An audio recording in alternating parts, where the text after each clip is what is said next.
गेला तेव्हा त्या वीणेच्या सुरांमुळे पृथ्वीवरील सर्व जीवजंतूंना वाणी प्राप्त झाली. त्या क्षणानंतर देवीला सरस्वती असं म्हटलं गेलं.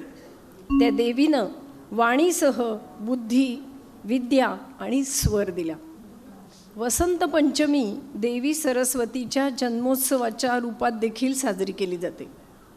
या देवीला वागीश्वरी, भगवती, शारदा, वीणावादिनी आणि वाग्देवी अशी अनेक नावं आहेत. संगीताची उत्पत्ती केल्यामुळे तिला संगीताची देवी म्हणूनही पूजलं जातं.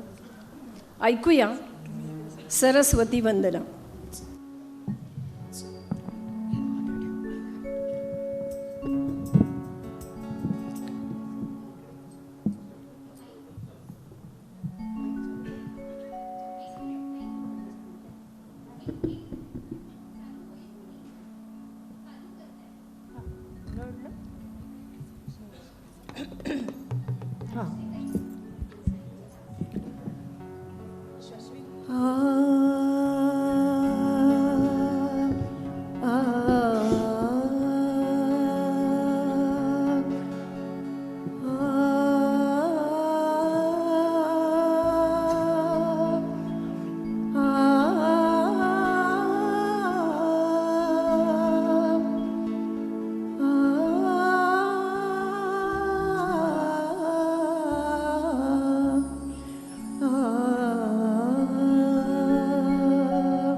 जय हो माता सरस्वती,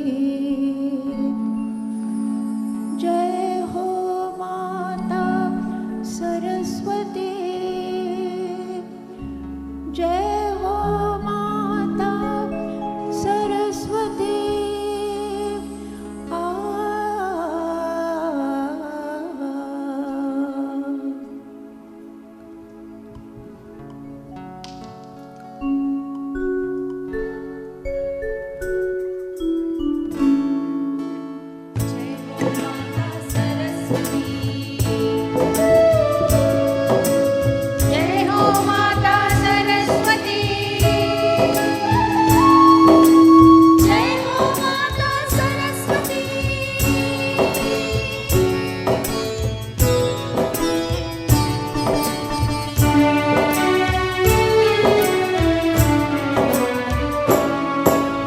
कृपावृष्टीचा